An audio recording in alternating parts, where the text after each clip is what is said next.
Hello everyone, it's me, Juan Gimmick for a video. Today, we're going to be doing a reaction video and continuing off the Map Head Appreciation Marathon. And well, I feel like we gotta do some film theory, you know? So that's why we're going to be doing the recent one about Fast and the Furious.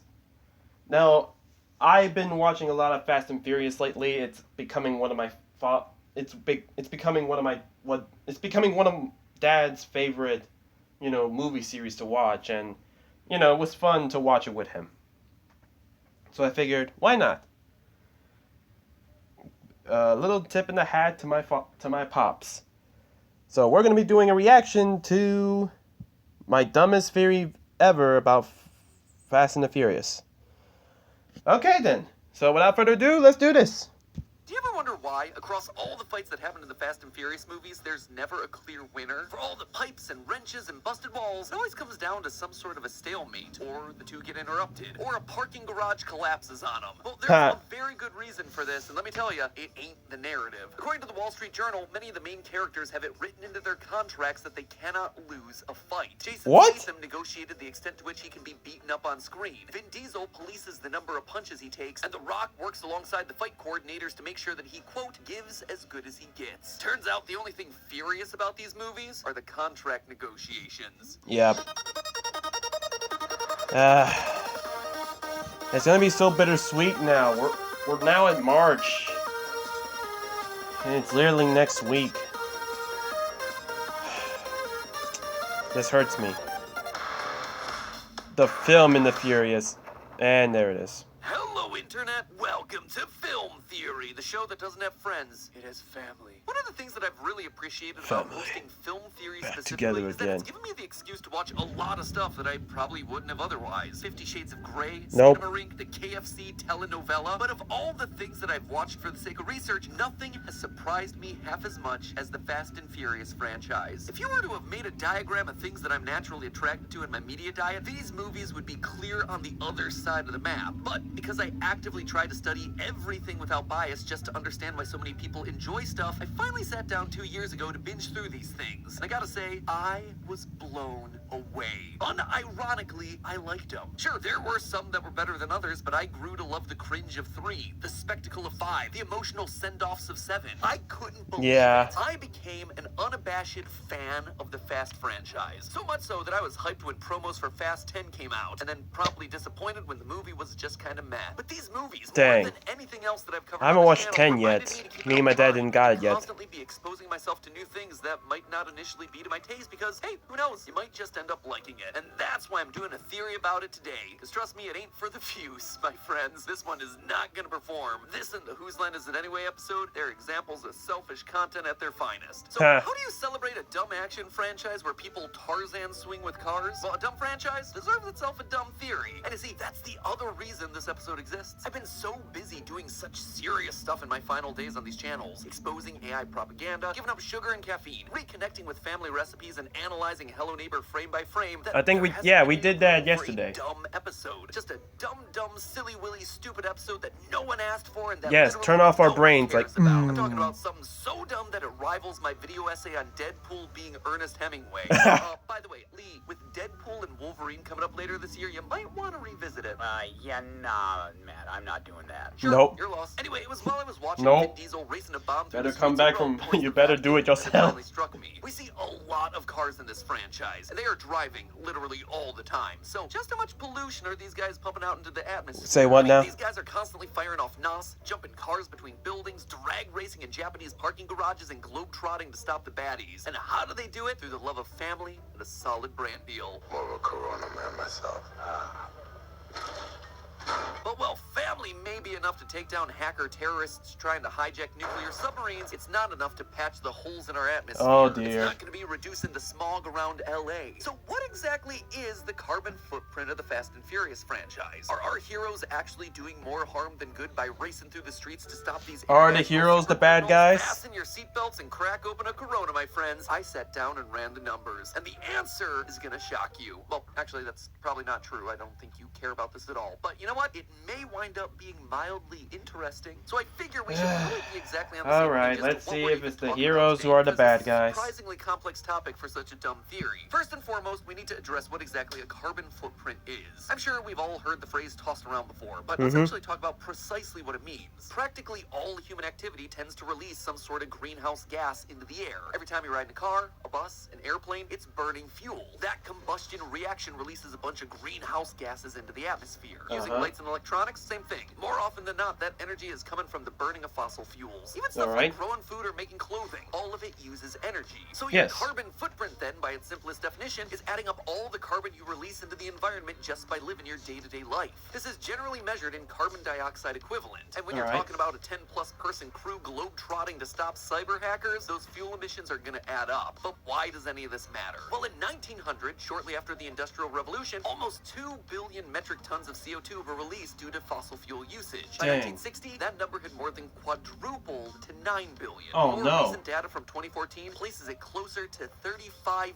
billion metric tons. In case you were wondering, the average annual carbon footprint for a U.S. citizen, 16 tons. That accounts for everything from commuting to work to heating your house to playing way too much Lethal Company at night. From there, you can actually break it down even further into operational carbon versus embodied carbon. The first is the energy that's used when you're actually doing an activity. The fuel that's burning while you're using a vehicle, for instance. Embodied carbon, meanwhile, includes all the invisible energy that's used to make something. All the emissions related to the vehicle throughout its entire lifespan, from the factory making them to the trucks and ships transporting them. As you might imagine, though, trying to hunt down how every single nut and bolt came to be inside of a 2000 Honda does prove to be a bit too time-consuming. So we're going to be sticking with the broad operational carbon strokes today. We're theorists. We're not insane. Okay, well, yeah, maybe a little bit of both. So, why you gotta call him out, though? For the Fastiverse. Well, firstly, we split the vehicles in each film into two categories. Motor vehicles like cars, trucks, tanks, etc., and flying vehicles like planes and jets. Then I sat down and watched every movie, identifying every major vehicle used by a main character that I could. Just for an example, Brian drove both a 1995 Mitsubishi Eclipse and a 1994 Toyota Supra MK4 in the we have to specifically call out the model, too? 2002 Mitsubishi Lancer Evolution 7 and a 1999 Nissan Skyline GTR R34 in Too Fast, Too Furious. Both a 2002 Nissan Skyline GTR R34 and a 2009 Subaru Impreza WRX in Fast and Furious, that's the fourth one. Both a 2001 Porsche GT3 RS and a 1971 Nissan Skyline GTR in Fast 5, a 1970 Ford Escort RS 1600, a 2010 Nissan GTR R35, and an Alfa Romeo Giulietta in Fast and Furious 6, as well as a 2012 Nissan GTR, Subaru Impreza WRX STI, Toyota Supra MK4, and the coolest one of all, a 2013 Chrysler Town & Country minivan in Furious 7. Obviously, I'm not going to list this out for every single character, but you get the point. No,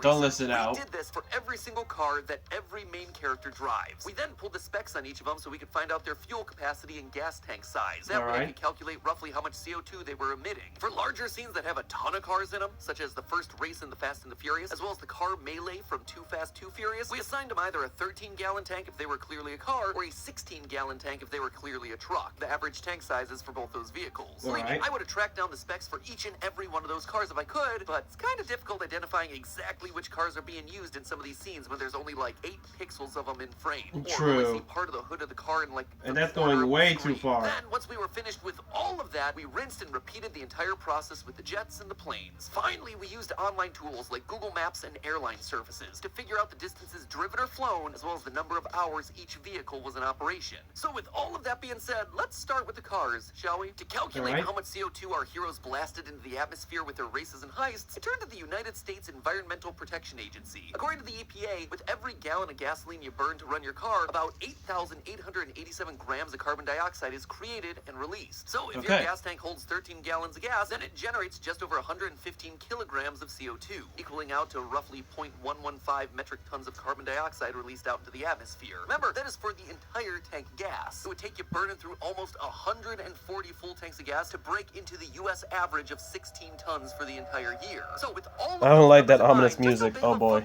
Did the cars of the Fast and Furious heroes leave in their wake? Well, believe it or not, but the franchise comes out of the gate swinging when it comes to CO2 pollution just from cars. The very first movie basically opens and closes with street races. It features multiple truck robberies, Vin Diesel fleeing the country via car, and a giant racing tournament called Race Wars. Yeah, it was released in 2001, and it certainly shows. In total, by our calculations, 139.65 metric tons of CO2 were released during this film. To make that number a bit more tangible, a typical round-trip flight between New York and London releases 2 metric tons of CO2 per passenger. So you'd be looking at 70 flights worth of CO2 in this one movie alone. That is insane. Or you could consider this. Powering a mid-sized house for 3 years, it emits roughly 2 tons of CO2. So again, those cars from the first movie are producing 70 times that amount in just one film. All these numbers, they're kind of ridiculous. Oh dear. Again, we are still just talking about the first movie. Interestingly, Too Fast, Too Furious features significantly less carbon pollution, despite Roman and Brian speeding all throughout South Florida trying to stop a drug kingpin. Though it does feature a whopping 61 aggressive gear shifts and pedal stomps, as well as Brian sending a 1969 Yenko Camaro SYC off of a pier and onto a yacht, the total emissions for our heroes' cars is just 21.4 metric tons. See, this one surprised me because the movie actually has a short film prequel on the DVD extras. It shows Brian driving all the way from Los Angeles to Miami. I was kind of expecting that to inflate the total emissions by a good amount, but nope, the overall emissions from a trip didn't make that much of an impact. Speaking of numbers being smaller than you'd expect, despite the third movie, Tokyo Drift, featuring the most time racing, 15 minutes and 10 seconds, the emissions from the heroes are actually the smallest of all the films by far. Really? 3.59 metric tons of CO2 emitted. I credit this to a couple of things. First, despite spending the most time on the races, there are only 5 real ones throughout the entire film. The rest of the film is just spent on character drama. Why don't you nice boys let your cars do the talking? I only race for pink slips. How about me? Winner gets me. Yeah, it released in 2006, and it certainly shows. Yeah. I recognize that this is now the second time that I've used that excuse in this video, and spoiler alert, it probably won't be the last. Anyway, part 2 of the saga just featured fewer cars in the actual races. Most of them were just one-on-one because of the tighter venues in the streets. That's alright, Matt Pad. Let's be honest. I mean, at this point, many people are saying that my catchphrase is, "Oh boy, here we go again." Or I guess it was just, "Oh boy." Yeah, I read the comments. Don't worry. Parking garages and mountains of Tokyo. The spectacle of this film was all about the drifting and not about the sheer volume of vehicles that were being driven around. But after 2 movies that were light on the carbon emissions, 2009's Fast and Furious seriously made up for some lost time. In the film's cold open heist, literally within the opening seconds of this thing, Dom and his crew steal 2 gas tankers and accidentally blow up a third. Fuel tankers this size typically hold somewhere around 6,000 gallons of gas. This means that Letty and the crew distributed 12,000 gallons of gas to fellow drivers throughout the Dominican Republic, and then an additional 6,000 gallons of gas just burned up right there in the mountains. I burped. I'm sorry. Excuse me. Those 3 tankers alone were responsible for unleashing around 160 metric tons of CO2 into the atmosphere. 10 times what the average American is going to emit throughout an entire year. Add in an additional 21.4 metric tons from the general racing and driving from the rest of the movie, and Part 4 creates a new high for the series at 184.1 metric tons of CO2. Oh no. The equivalent of 90 round trips between New York and London. And then from here, well, the emissions from the cars in the franchise actually plummet as the Fast franchise shifts more into globe-trotting spy thriller spectacle than its racing roots. That's not to say that there aren't plenty of ridiculous moments involving cars. Fast and Furious 6's runway chase is the scene that has the cars going the fastest for the longest. As Dom and the crew chase an airplane. What about the other movie? I mean, like, they literally made a spaceship out of... Fun fact about that. That means that this runway would have needed... I don't know. I mean, the one that had John Cena in there, I don't know. They made a spaceship out of a car. So you are just scratching the surface of craziness. I wonder how number 10 is gonna top that. To have been about 26 miles long, 42 kilometers. For comparison, the longest runway in the world is Shigatse Peace Airport in China, coming in at a mere 3 miles, just 5,000 meters. In short, Fast 6's runway here would have had to have been 10 times the length of the longest runway in the world. Like I said, these movies, they're probably dumber than this theory, which, is saying a lot. Hey, you better hide your baby or you better hide that big-ass forehead. Legit, though, that is a great line. The only other way to liven up that barbecue you just the forehead. Roman, what are you doing, man? Never use a charcoal grill to make hot dogs? Over on Food Theory, I actually talked about all the best and worst ways to grill your meat? And the answers may surprise you. I know I wasn't expecting our conclusions. You can watch that video right now by clicking the link at the top of the description. You're going to be so prepared for that next barbecue that your family is going to be talking about it on road trips and vacations for decades. Ha. For long drives, Fast 5 actually features the single longest driving distance across the entire franchise. Mia and Dom travel from Los Angeles to Rio de Janeiro in a 2003 Acura NSX, and then the 1971 Nissan Skyline GTR. We should also probably mention that they get Dom's Dodge Charger to South America as well. This single 6,000 plus mile trip consumed at least 531 gallons of gas, resulting in the release of 3.6 metric tons of CO2 just from these two characters getting to Rio. That one trip is more than the entirety of what we saw the heroes do in Tokyo Drift. And while Furious 7 certainly featured some memorable car stunts, especially Dom and Brian driving between buildings in Abu Dhabi,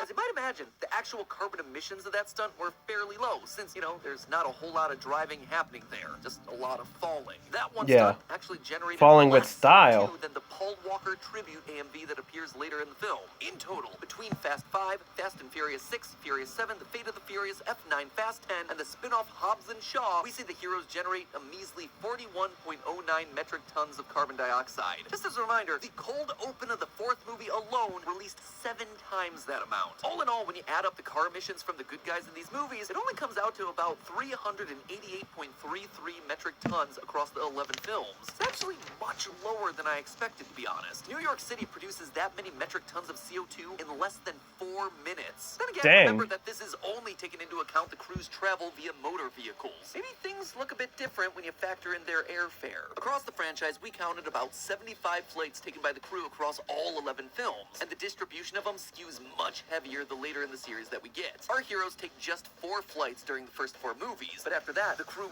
really starts to jump all across the world. London, Brazil, Central America to the Caucasus Mountains, Abu Dhabi, New York, Samoa, Russia, Monaco, Berlin, Tokyo, the Caspian Sea. You get the idea. A lot. Is getting canceled for the greenhouse gases emitted by her private jet ride from Japan to the Super Bowl, then the Fast and Furious Familia should probably be getting DQ'd as well. But across all the air travel, one reigns supreme. The single craziest moment from all of these comes in Fast 9, where Roman and Tej fly a car into space. Yeah! Way out of space!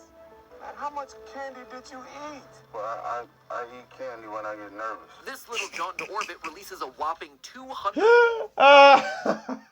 Yes! You're talking about that scene. Oh no.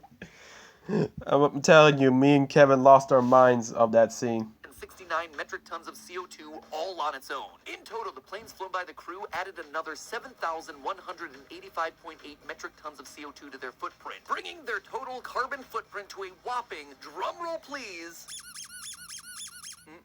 terrible as always. Wouldn't have it any other way, Yossi. 7,573.98 metric tons of CO2. Oh, translate no. that number into something that actually has meaning, it would take an average American over 473 years to match that amount of CO2 output. But the total did make me wonder, who's the real eco-villain here? The heroes or the bad guys? Well, I ran the numbers for the villains as well. And believe it or not, but the antagonists that they're fighting against in these movies, especially later in the franchise, they release way more carbon than our heroes ever do. For example, in Hobbs and Shaw, the big bad Etion transports an entire army from the UK to Samoa. Dante from Fast X travels the world in his cargo airplanes, while F9 sees its villain sending a satellite into space via a rocket with... Yeah, you see John Cena right there. Based on researching SpaceX flights, these two boosters here unleashed somewhere around 928 metric tons of CO2. Oh yeah, and I guess the Peacemaker is actually in Mortal Kombat 1 right now. All of these are certainly significant contributors to the carbon totals. They are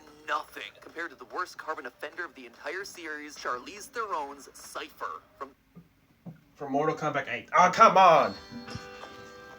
Carbon offender of the entire series, Charlize Theron's Cypher from The Fate of the Furious. See, Cypher spends all of her time in a mobile workstation, riding in a modified Boeing 787, which only lands to refuel before immediately taken back off into the sky. There's no way of knowing exactly how much time passes in this film. Trust me, we tried. But considering all the travel and political extradition that our heroes face throughout its runtime, I estimate that it has to be at minimum 10 days. Since a 787 10 days in the sky. 1,000 gallons of aviation fuel. That means that Cypher is dumping over 3,200 metric tons of CO2 into the atmosphere just in this one movie, and that's just during the time that we see her on screen. This isn't taking into account all of Cypher's travels before the events of Fate of the Furious. In total, the villains spew out 10,213.06 metric tons of CO2. Oh, just no. to make sure that we're dotting our I's and crossing our T's here, that makes the total carbon footprint for the entire Fast franchise, both its heroes and its villains, to be a whopping 17,787.04. And how bad is it, And while that Matt might Pat? seem like a massive amount, when you put it in perspective, it's really not. After What? doing all the math, the total carbon footprint of the vehicles across this entire franchise is still less than what New York City generates in 3 hours. That's 17,000 metric tons. It's just slightly more than what enters our atmosphere every minute of every day. It would take a single person over 1,000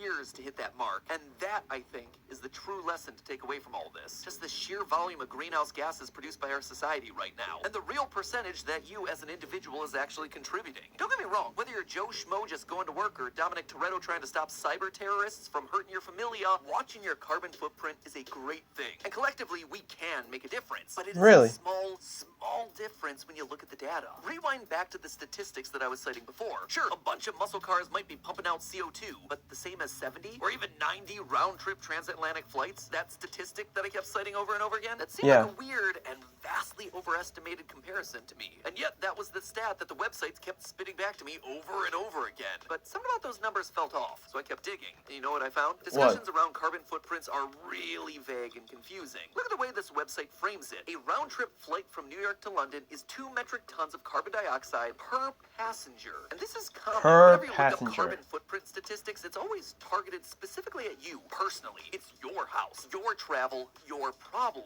But the real problem here is the plane itself. That plane from New York to London, it is dumping 83 metric tons of CO2 out there regardless of whether you're on it or I not. ain't the On average, problem, there are okay? just under It's a 10,000 group problem, planes in man. the sky at Why you any gotta given call me time. out? Your 16 metric tons of CO2 per year, it is a fraction of a drop in that bucket. And yet, the companies out there, they're constantly passing the blame onto you. Do a search online for top CO2 emitting, and you see the top autocomplete results are for celebrities and countries. You know who you don't see in that autocomplete list? Companies. When they're really the ones with the actual power and responsibility of making impactful, lasting changes. In the end, Dom and the family, they're not just a bunch of car thieves fighting for justice. Seriously, go back and watch. You'll see that Dom and the gang really just want to live peaceful, non-polluting lives hanging out in their backyard barbecues. In Fast and Furious 6, the main characters have pretty much settled down on the Canary Islands, living low-key lives that don't involve spewing tons of carbon into the atmosphere. In Furious 7, they're back in Los Angeles again trying to live normal lives. Ryan even got himself a responsible minivan. What's that tell ya? In F8, Dom and Letty are relaxing in Cuba. Furious 9, they've settled down on a ranch. And in Fast X, they've rebuilt their LA house and are just trying to be parents. Uncle John Cena even does his best to be environmentally friendly by busting out a personal aircraft that could be powered by just 3 shooters of vodka that he got on a plane. These guys are not just warriors, they are eco-warriors, taking down bad guys, polluting our oceans, our skies, and our roads. Now you just make me want to watch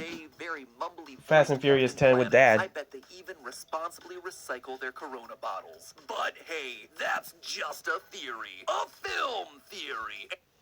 Alright, so that's going to be a video, guys. Thank you guys so much for watching. Make sure you like the video so I know you guys enjoy. Comment down below. What do you guys think? Do you like the Fast and the Furious? Personally, I just have fun. I had fun watching it with my dad. It's really great. It's wonderful, to be honest. We do need to watch Fast and Furious 10, to be honest. So who knows? I'll probably put my I don't know. I might probably do like my review on the Fast and the Furious franchise, considering that, basically just go and I don't know. Like I'll think about it. I'll think about it. It's trying to do some new stuff around here. And subscribe. We're trying to upload daily. This is Juan Gamer 4 signing off.